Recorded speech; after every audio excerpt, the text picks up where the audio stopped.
প্রিয় দর্শক, সাজ্জাদ কাদিরের প্রেতে নিন, শুভেচ্ছা নিন। এই মুহূর্তে আপনাদের সামনে কথা বলতে এসেছি, আওয়ামী লীগ ফেরাতে কি নীল নকশা হচ্ছে, এই প্রসঙ্গ নিয়ে আপনাদের সামনে কথা বলবো। আজকে বাংলাদেশের একটি পত্রিকা, নাম তার নয়া দিগন্ত, খবর দিয়েছে যে আওয়ামী লীগ ফেরাতে নাকি নীল নকশা করা হচ্ছে। এবং অনুসন্ধানী প্রতিবেদন করেছে যে ব্যবসায়ী এস আলম সম্প্রতি দিল্লি গিয়ে শেখ হাসিনার সাথে গোপন বৈঠক করে তাকে ২৫০০ কোটি টাকা হস্তান্তর করেছেন এবং আরো ২০০০ কোটি টাকা দেওয়ার আশ্বাস দিয়ে এসেছে আওয়ামী লীগকে ক্ষমতায় ফেরানোর উদ্দেশ্যে। নয়া দিগন্ত, এটি কার পত্রিকা? দিগন্ত মিডিয়া কর্পোরেশন। এটি জামাতের আজকে যে অর্থনৈতিকভাবে ফুলে ফেঁপে ওঠার প্রধান কারিগর মীর কাসেম আলী, যুদ্ধাপরাধের যে দায়ে যার ফাঁসি হয়েছিল, সেই মীর কাসেম আলীর প্রতিষ্ঠান দিগন্ত মিডিয়া কর্পোরেশনের প্রতিষ্ঠান নয়া দিগন্ত, তারা ষড়যন্ত্র তত্ত্ব আবিষ্কার করেছে যে আওয়ামী লীগকে ফেরানোর জন্য নীল নকশা করা হচ্ছে এবং ব্যবসায়ী এস আলম আওয়ামী লীগ প্রধান শেখ হাসিনাকে অর্থ দিয়েছেন এবং দিল্লিতে গিয়েছেন। দিল্লিতে গিয়ে বেশ কয়েকদিন ছিলেন এস আলম সাহেব, থেকে আওয়ামী লীগ প্রধান শেখ হাসিনার সাথে বৈঠক করেছেন, আওয়ামী লীগ নেতাদের সাথে বৈঠক করেছেন। এমন কল্পনা, গল্প, বাস্তব যেটি হোক না কেন করেছে দিগন্ত মিডিয়া কর্পোরেশন, এটি প্রকাশ করেছে। এটি ধরে নিন যে কল্পনা নয়, এটি সত্য। 1 বছর হয়ে গেছে, আওয়ামী লীগকে ফিরবে না। দেশের স্বাধীনতা বিরোধী শক্তি যদি লাফিয়ে বেড়াতে পারে, দাপিয়ে বেড়াতে পারে, ষড়যন্ত্র করে আওয়ামী লীগ সরকারের পতন ঘটাতে পারে, পতন ঘটিয়ে সবকিছু দখলে নিতে পারে, তাহলে আওয়ামী লীগকে ফেরানোর নীল নকশা করার তো দরকার নয়। আওয়ামী লীগকে ফেরানোর সাদা নকশা এস আলম কেন, আরো এই ধরনের যারা বড় বড় ব্যবসায়ী আছেন, S Alam, summit group, Bashundhara group, কালো অর্থকে আমরা সমর্থন করি না, কিন্তু কালোকে কালো দিয়ে শায়েস্তা করতে হয়।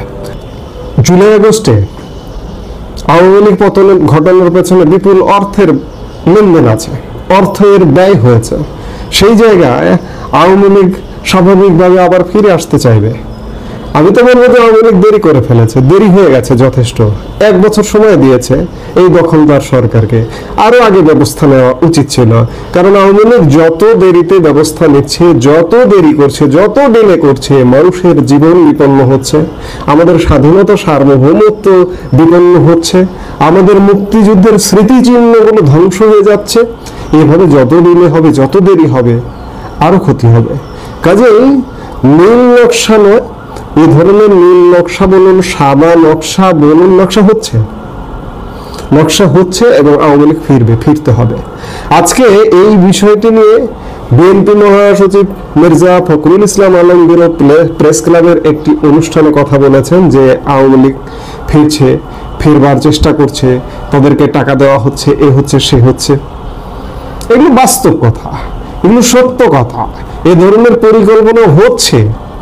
আওয়ামী লীগ যে কোনো সময় ফিরে আসবে। আওয়ামী লীগ ফিরে আসবে এই কথাটা যে বলি, বা এই যে গণমাধ্যমগুলো বলে, এগুলো আসলে বলা উচিত না। আওয়ামী লীগ ফিরতে হবে কেন? আওয়ামী লীগ তো আছেই। আওয়ামী লীগ বের হবে এবং সংঘবদ্ধভাবে বের হবে।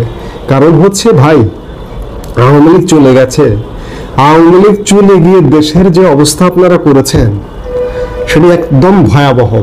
আওয়ামী লীগের উপর মানুষের জনরোষ তৈরি হয়েছিল 16 বছরে। আওয়ামী লীগের কিছু অনিয়ম, অনেক নিয়ম থাকতে থাকতে কিছু তো অনিয়ম হয়। কিছু বাজে লোক এসে ক্ষমতার রসকস খেতে চায়, কিছু বাজে লোক এসে ঢুকে পড়েছিল। আওয়ামী লীগের পদবীতে বাজে লোকজন ঢুকেছিল। ক্ষমতার বিভিন্ন কেন্দ্রে, বিভিন্ন জায়গায়, বিভিন্ন গুরুত্বপূর্ণ পদে বাজে লোক ঢুকে গিয়েছিল। কারণ দীর্ঘদিন ক্ষমতায় ছিল, এই ক্ষমতায় থাকবার কারণে দুষ্ট লোকগুলো সামনে এসে গিয়েছিল। যার দরুন শেষ দিকে এসে আওয়ামী লীগের প্রতি মানুষ একটু ক্ষুব্ধ হয়েছিল। এমনকি আওয়ামী লীগেররা, অনেক সৎ আওয়ামী লীগেরও ক্ষুব্ধ হয়েছিল। কিন্তু ভাই, আওয়ামী লীগের উপর ক্ষুব্ধ হয়েছে 16 বছরে। কিন্তু আজকে আপনারা যারা বিএনপি, জামাত, এনসিপি, আপনাদের পুরো রাজনৈতিক ব্যবস্থার উপর আপনারা যে ফ্যাসিবাদ বিরোধী জোট যারা, তাদের উপর মানুষ সংক্ষুব্ধ। আরেকদিকে যে সরকারটি আছে, যে সরকারটি পরিচালনা হচ্ছে, আমরা প্রত্যেকটি কথাই বলি, এগুলো বলতে বলতে বলতে আমরা টায়ার্ড হয়ে যাচ্ছি। একটা দেশবিরোধী, জনবিরোধী সরকার, এই সরকারের উপর মানুষ ক্ষুব্ধ হয়েছে। এই সরকারের সবকিছুতে একটা দখলদারিত্ব, সরকারি পৃষ্ঠপোষকতা একটা দখলদারিত্বের প্রচেষ্টা চলছে। বিভিন্ন বাহিনীতে রিক্রুট হচ্ছে, বিভিন্ন পদে নিয়োগ হচ্ছে। এই যে পুলিশে নিয়োগ দিয়ে ভাবছে এরা যে জামাতপন্থী, বিএনপিপন্থী, এনসিপি পন্থীদের দিয়ে পুলিশ ভরায় ফেলবে। তাহলে কি হবে? আগের যে পুলিশ বাহিনীর লোকজন আছে তারা কি আপনাদের ছেড়ে দেবে? তারা তো এখনো পর্যন্ত কাজ করছে না আপনাদের সঙ্গে। আপনারা যে সরকার, এটা আপনাদেরকে এখনো পর্যন্ত মেনে নেয়নি। তারাই আওয়ামী লীগকে ফেরাবে। ওয়েট, সেই পরিকল্পনা, আওয়ামী লীগের কার্যক্রম, আওয়ামী লীগের তৎপরতা ব্যাপক বেড়ে গেছে। দেশে এখনো পর্যন্ত আপনারা দেখতে পাচ্ছেন না, কিন্তু আপনাদের রাতের ঘুম, দিনের ঘুম হারাম হয়ে গেছে। আওয়ামী লীগ অতি সত্বর ফিরবে, অতি শীঘ্রই ফিরবে। এবং আওয়ামী লীগ এই যে ফিরবে বারবার বলি, ফেরা না, আওয়ামী লীগ আছে। শুধুমাত্র আওয়ামী লীগের নেতা কর্মীরা একটু পৃষ্ঠপোষকতা পেলে, একটু প্রশাসনিক সহযোগিতা পেলে আওয়ামী লীগ বের হয়ে আসবে। যখন বের হয়ে আসবে, তখন আমি আগের একাধিক ভিডিওতে বলেছি যে পালানোর পথ আপনারা খুঁজে পাবেন না। আওয়ামী লীগের লোকজন তো ভারতে গিয়ে আশ্রয় নিয়ে বেঁচেছে, কিন্তু আপনারা কোথায় পালাবেন? পাকিস্তানে পালাবেন? পাকিস্তান পালানোর অবশ্য সব রাস্তাঘাট ইতিমধ্যে তৈরি হয়ে গেছে। এই যে অন অ্যারাইভাল ভিসা, যারা সরকারে আছে, যাদের সরকারি পাসপোর্ট আছে, তারা হয়তো ভিসা ছাড়া পাকিস্তানে উড়ে চলে গেল। কিন্তু যারা সরকারি দায়িত্ব নেই, তারা কোথায় যাবেন? কিংবা যারা সরকারি দায়িত্বে আছে তারাও যাবে কিভাবে, সেটি অনেক বড় প্রশ্ন। যেতে হলে ভারতের উপর দিয়ে যেতে হয়। দেখেছেন ভারতের অ্যাকশন? দেখেছেন ডোনাল্ড ট্রাম্পের সাথে কি করছে? আজকে যারা এই সরকার পরিচালনা করছেন, মার্কিন পৃষ্ঠপোষকতায় লাফালাফি করছেন, আপনাদের পেছনের নেপথ্য শক্তি মার্কিন যুক্তরাষ্ট্র, ডোনাল্ড ট্রাম্প কিংবা মার্কিন যুক্তরাষ্ট্রের সাথে ভারতের সম্পর্কটা দেখেছেন? পাত্তাই দিচ্ছেন না। কাজেই মার্কিন যুক্তরাষ্ট্র বা ডোনাল্ড ট্রাম্প বাঁচাতে পারবে না। আওয়ামী লীগ ফিরে আসবে, আওয়ামী লীগ নির্বাচনে অংশগ্রহণ করবে, আওয়ামী লীগ নির্বাচিত হবে। এটাই বাস্তবতা। এই বাস্তবতাকে কিভাবে সামাল দেবেন, সেটি বড্ড চিন্তার বিষয়। আজকে বড্ড চিন্তা হচ্ছে যে এই যে এখন যারা লম্ফ বিভিন্ন কথাবার্তা বলছেন, তাদের কথাবার্তা শুনলে মনে হয় তারা সত্যি স্বর্গীয় একজন দেবদূত। মির্জা ফখরুল ইসলাম আলমগীর বলছে যে আওয়ামী লীগ ফিরে আসছে, আওয়ামী লীগের ব্যবসায়ী এস আলম টাকা দিচ্ছে, সেই টাকা দিয়ে ফিরে আসবে। এস আলম শুধু না, আরো নানা রকম পরিকল্পনা নিয়ে আওয়ামী লীগ ফিরবে। অনেক সময় দিয়েছে, 1 বছর, অনেক সময়। আর মনে হয় সময় পাবেন না, আওয়ামী লীগ ফিরে আসবে, ঠেকাতে পারবেন না যে কোনো ভাবে। এইসব ছিটে ফোটা একটি এস আলমের বৈঠক প্রকাশ হচ্ছে, এরকম হাজার এস আলমের বৈঠক চলছে আওয়ামী লীগ ফেরার জন্য। কাজেই আওয়ামী লীগের যারা নেতাকর্মী দেশে আছেন, তাদের কষ্ট হচ্ছে, বেশ কষ্ট হচ্ছে। এটা সাময়িক, এই কষ্ট অতি শীঘ্রই লাঘব হবে। বিএনপির মতো একটা দেউলিয়া দল যদি এখন তাণ্ডব করে বেড়াতে পারে, এখন রাজার হালে ঘুরে বেড়াতে পারে, সবকিছু দখল নিতে পারে, আওয়ামী লীগকে ক্ষতি করেছে, নষ্ট করেছে কিছু দুর্বৃত্ত ঢুকে। আজকে বিএনপি দাপিয়ে বেড়াতে পারলে আওয়ামী লীগও দাপিয়ে বেড়াবে। বিএনপি 1 বছর 1.5 বছর আগেও ছিল না, বিএনপির কোনো হাক ডাক সেই অর্থে ছিল না।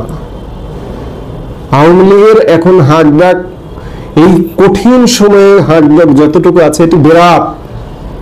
একটু পরিবেশটা ইতিবাচক হওয়া মাত্র আওয়ামী লীগ যেভাবে ফিরবে কল্পনাও করতে পারবেন না।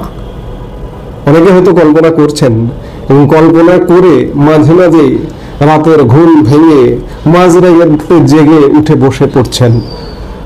আওয়ামী লীগ ফিরছে, আওয়ামী লীগ ফিরবে, এটি হচ্ছে বাস্তবতা। প্রিয় দর্শক, সাজ্জাদ কাদিরের প্রীতির শুভেচ্ছা নিন। এই মুহূর্তে আপনাদের সামনে কথা বলতে এসেছি। রাষ্ট্রের একটি কনফ্লিক্ট অফ ইন্টারেস্ট সংক্রান্ত বিষয় নিয়ে গতকালকে একটি ঘটনা ঘটিয়েছে বর্তমান অন্তর্বর্তীকালীন সরকার। সেই ঘটনাটি নিয়েই আমি কথা বলতে চাই। উপদেষ্টা শেখ বসিরউদ্দিনই বিমানের চেয়ারম্যান, এমন একটি সংবাদ শিরোনাম হয়েছে। সংবাদ শিরোনামের কারণ ঘটিয়েছে অন্তর্বর্তীকালীন সরকার, যার দরুন সংবাদটির শিরোনাম হয়েছে এমন যে উপদেষ্টা শেখ বসিরউদ্দিনই বিমানের চেয়ারম্যান। বিমান বাংলাদেশ এয়ারলাইন্সের চেয়ারম্যান হিসেবে দায়িত্ব নিচ্ছেন বেসামরিক বিমান চলাচল ও পর্যটন মন্ত্রণালয়ের উপদেষ্টা শেখ বসিরউদ্দিন, যিনি বাণিজ্য মন্ত্রণালয়ের উপদেষ্টার দায়িত্বেও রয়েছেন। বিমান বাংলাদেশ এয়ারলাইন্স বেসামরিক বিমান ও পর্যটন মন্ত্রণালয়ের একটি সংস্থা। সেই সংস্থায় আমরা সারা জীবন শুনে এসেছি যে বিমান বাংলাদেশ এয়ারলাইন্সের চেয়ারম্যান, এটা স্বতন্ত্র পদ। সেই পদটা দখল করছেন সেই মন্ত্রণালয়ের যিনি উপদেষ্টা। উপদেষ্টা মানেই মন্ত্রীর সমমর্যাদা, মন্ত্রী যে সুযোগ সুবিধা পান, মন্ত্রী যে রোল প্লে করেন, সেই রোল প্লে এখনকার সরকারের যে উপদেষ্টা তারা সেই রোলই প্লে করছেন। শেখ বসিরউদ্দিন একাধারে বেসামরিক বিমান ও পর্যটন মন্ত্রণালয়ের মন্ত্রী এবং খুব গুরুত্বপূর্ণ একটি মন্ত্রণালয়ের মন্ত্রী, যিনি বাণিজ্য মন্ত্রণালয়ের দায়িত্বপ্রাপ্ত আছেন। সেই ভদ্রলোককে সরকার বা তারই মন্ত্রণালয় দায়িত্ব দিয়েছে বিমান বাংলাদেশ এয়ারলাইন্সের চেয়ারম্যান হিসেবে। মন্ত্রীর পদমর্যাদায় উপদেষ্টার দায়িত্বে থাকা নিজের মন্ত্রণালয়ের অধীনস্থ একটি কোম্পানির চেয়ারম্যান হিসেবে তার এ নিয়োগের বিষয়টি জানাজানি হলে তা নিয়ে ব্যাপক সমালোচনা হয়। বিমান বাংলাদেশ এয়ারলাইন্স এটি একটি সরকারি কোম্পানি এবং এই কোম্পানির চেয়ারম্যানের দায়িত্ব নিচ্ছেন স্বয়ং সেই মন্ত্রণালয়ের উপদেষ্টা। মঙ্গলবার বিমানের নতুন চেয়ারম্যান হিসেবে বসিরউদ্দিনের দায়িত্ব নেওয়ার প্রজ্ঞাপন জারি করেছে বিমান মন্ত্রণালয়, তারই মন্ত্রণালয়, যিনি যে মন্ত্রণালয়ের মন্ত্রী। তিনি বর্তমান চেয়ারম্যান সাবেক তত্ত্বাবধায়ক সরকারের উপদেষ্টা আব্দুল মুঈদ চৌধুরীর স্থলে এ দায়িত্ব পালন করবেন। আওয়ামী লীগ সরকার পতনের পর 2024 সালের 19 অগাস্ট, অর্থাৎ এই যে বর্তমান যে বিদঘুটে অন্তর্বর্তীকালীন সরকারটি আছে, এই সরকারটি গত 19 অগাস্ট বিমান বাংলাদেশের চেয়ারম্যান হিসেবে দায়িত্ব দেন আব্দুল মুঈদ চৌধুরীকে। 1 বছরের মধ্যে তিনি সরে দাঁড়ালে নতুন চেয়ারম্যান নির্বাচনের বিষয়টি সামনে আসে। এর আগে এই মুঈদ চৌধুরী বিমান নিয়ে যথেষ্ট অভিজ্ঞ মানুষ। মুঈদ চৌধুরী এর আগে বিমানে দায়িত্ব পালন করেছেন। 2009 সালে 19 দিন তিনি বিমানের চেয়ারম্যানের দায়িত্ব পালন করেছেন। এর 2 দশক আগে 1991 সালে বিএনপি সরকারের আমলে মুঈদ চৌধুরী বিমান বাংলাদেশের ব্যবস্থাপনা পরিচালক এবং সিইওর দায়িত্ব পালন করেন। 1994 সাল পর্যন্ত তিনি এ দায়িত্বে থাকেন।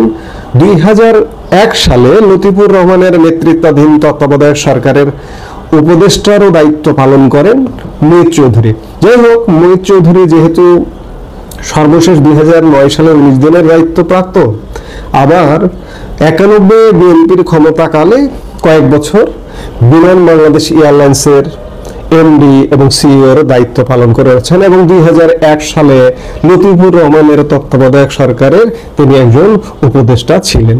এবার বর্তমান অন্তর্বর্তীকালীন সরকার তাকে বিমান বাংলাদেশ এয়ারলাইন্সের চেয়ারম্যান নিযুক্ত করেছিলেন। মাত্র কিছুদিন, মানে 1 বছর তিনি দায়িত্ব পালন করেছেন।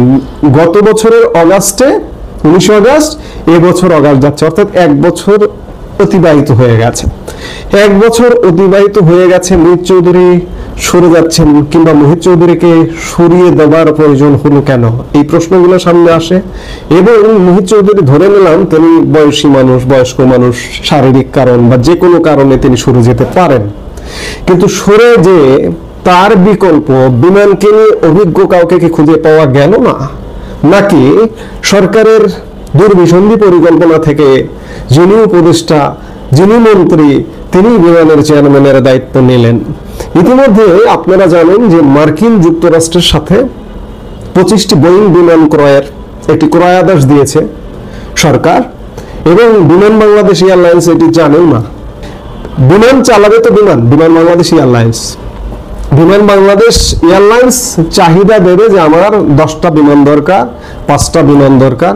বিমান বাংলাদেশ এয়ারলাইন্স কোনো চাহিদাই দেয়নি, কিন্তু সরকারের বাণিজ্য মন্ত্রণালয় এই ক্রয় আদেশটা দিয়েছে মার্কিন বিমান কোম্পানি বোয়িংকে 25টি বিমান, যেটির দাম সর্বনিম্ন বোয়িং বিমানের যে দাম, সেই বিমানগুলো কিনতে গেলেও কমপক্ষে 7-8 বিলিয়ন ডলারের প্রয়োজন। হঠাৎ করে যিনি উপদেষ্টা তিনি বিমান বাংলাদেশ এয়ারলাইন্সের চেয়ারম্যান হলেন কেন? এটি তো নজিরবিহীন। আমরা বাংলাদেশের ইতিহাসে এমনটা দেখিনি। যিনি মন্ত্রী তিনি তার মন্ত্রণালয়ের একটি সংস্থার চেয়ারম্যান হিসেবে দায়িত্ব নেবেন, এটি আসলে একটা বিদঘুটে ঘটনা আবারও ঘটে গেল। আমি সবসময় বিদঘুটে শব্দটা ব্যবহার করি।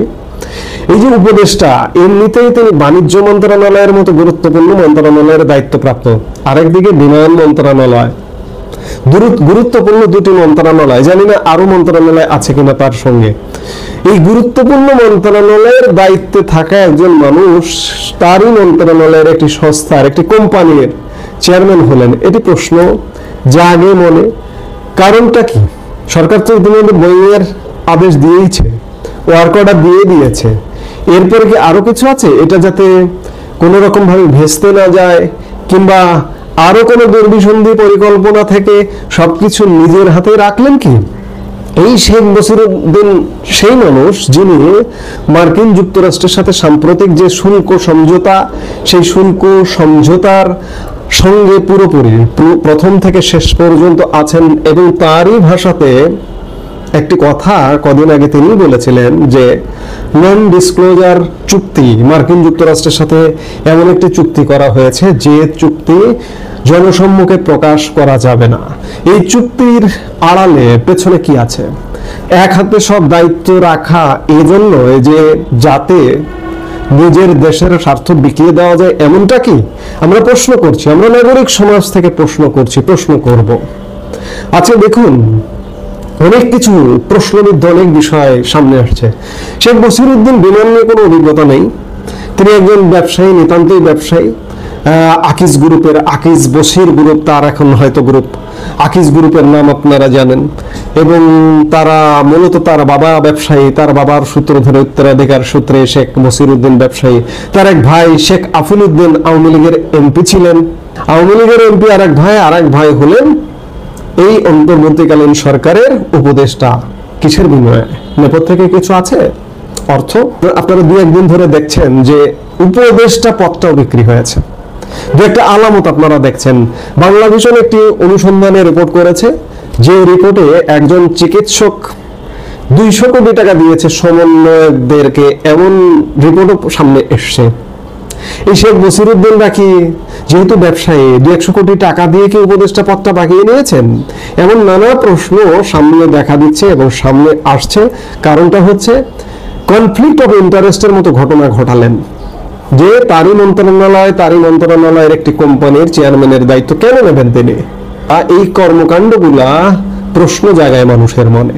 দেশের স্বার্থ বিকিয়ে দেবার কি কি করছেন, এগুলো প্রশ্নের উদ্রেক করে। আমরা আসলে সত্যিকার অর্থে এই বিদঘুটে সরকারের প্রত্যেকটা কর্মকাণ্ডে আমরা প্রশ্নবিদ্ধ করতে চাই, কারণ আমাদের কাছে খুব স্বাভাবিক কিছু মনে হচ্ছে না, অস্বাভাবিকতা মনে হচ্ছে। এই পথটি গ্রহণ করাটাও একটি অস্বাভাবিকতা। এর পেছনের উদ্দেশ্যকে আমরা জানতে চাই।